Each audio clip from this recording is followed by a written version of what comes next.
Bonjour à tous, très heureuse de vous accueillir dans le studio télé de l'Opinion pour une nouvelle rencontre de l'Opinion des alumni de Dauphine. Nous sommes aujourd'hui avec Joachim Hazan. Bonjour Joachim. Bonjour Cécile. Vous êtes président fondateur de Novaxia. Alors Novaxia, expliquez-nous un peu ce que vous faites parce que vous êtes à la croisée de plusieurs métiers. Oui, Novaxia, c'est une entreprise d'investissement et de développement de projets dans le recyclage urbain qui s'appuie sur l'épargne à travers quelques dizaines de milliers de particuliers qui nous confient leur épargne pour l'investir dans des vieux bureaux qu'on va transformer en nouveaux logements. C'est une tendance de fond aujourd'hui, on a cette transformation. Il y a beaucoup de bureaux disponibles. Alors aujourd'hui, c'est une tendance majeure. Il y avait 2 millions de mètres carrés de bureaux qui étaient vacants avant le Covid. Il y en a un peu plus de 5 millions au moment où je vous parle. Et dans les prochaines années, ce chiffre risque de doubler encore et d'aller à 10 millions de mètres carrés de bureaux vacants. Rendez-vous compte, 10 millions sur un parc qui en fait 60. C'est massif et c'est une tendance long terme puisque avec l'évolution des technologies, avec l'intelligence artificielle, avec la recherche de centralité des entreprises qui cherchent à être dans le cœur des villes et non plus en périphérie, on a une trajectoire de demande de bureaux qui va baisser et il suffit d'y chercher à se loger pour comprendre qu'aujourd'hui, il y a une pénurie de logements qui est majeure. Et ce défi, il est francilien, mais il est aussi européen, il est aussi dans tous les pays de l'OCDE. Trop de bureaux, pas assez de logements, c'est une équation qu'on retrouve dans beaucoup de pays. Vous avez créé Novaxia en 2006. Alors aujourd'hui, c'est quoi la taille de l'entreprise et qu'est-ce que vous pourriez viser à échéance 2030, disons? Alors, Novaxia aujourd'hui, c'est 2 milliards d'actifs sous gestion, 120 collaborateurs, un peu plus de 140 projets et 25 000 logements en cours de fabrication, issus des vieux bureaux vacants. Et l'ambition que nous souhaitons nous fixer chez Novaxia, c'est dans 2030 de multiplier par 10 cette en cours sous gestion. Alors, ça paraît une ambition folle, mais on a un tel potentiel d'exporter ce modèle. Et je dirais aussi d'aller chercher des clients institutionnels qui ont des moyens extrêmement importants, paraît tout à fait en ligne avec le fait de devenir un asset manager européen de taille moyenne, 20 milliards, c'est à peu près l'ambition que nous avons fixée. J'ai envie de vous dire, vous avez déjà cité quelques pistes, mais c'est quoi les clés du succès passé et surtout les leviers pour cette croissance?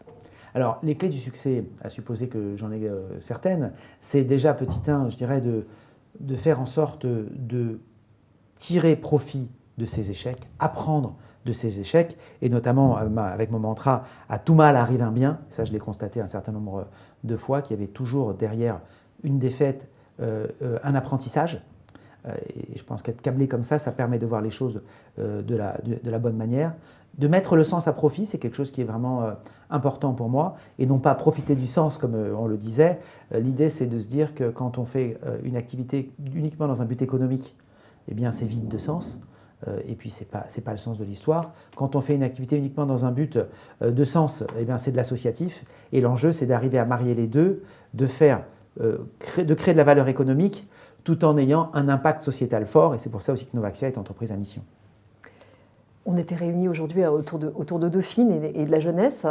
Quel est le message que vous souhaitez adresser aux jeunes étudiants aujourd'hui? Alors, vous savez, l'image que je prends souvent, c'est le couloir de nage dans la piscine. On a tous été nager le crawl ou la brasse dans une piscine avec son couloir de nage. Et le conseil que je leur donnerais, c'est de s'acheter des ciseaux pour pouvoir couper les bouées qui font la frontière entre deux couloirs de nage, de faire des liens entre des mondes étanches, de créer des passerelles entre ces deux mondes pour voir les choses différemment et de faire en sorte d'avoir un regard neuf sur les choses. Rien de pire que celui qui connaît par cœur son métier ou son sujet, puisqu'il va aborder les choses comme il l'a toujours fait, et donc peut-être d'oser sortir des sentiers battus et de faire preuve d'ingéniosité pour pouvoir renouveler les façons de faire et de remettre en cause le statu quo. Si on doit retenir qu'une chose en guise de conclusion, c'est quoi votre message fort? S'acheter des ciseaux.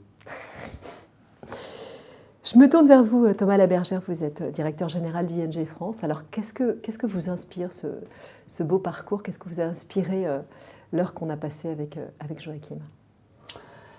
Plusieurs choses qui retiennent mon attention. Déjà, on partage cette passion de l'immobilier. ING est parmi les banques étrangères la banque leader dans les financements immobiliers. On a plus de 3 milliards d'encours.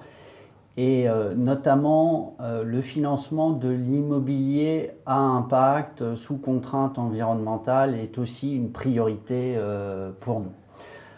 Deuxième élément marquant, c'est réconcilier effectivement le sens et le profit.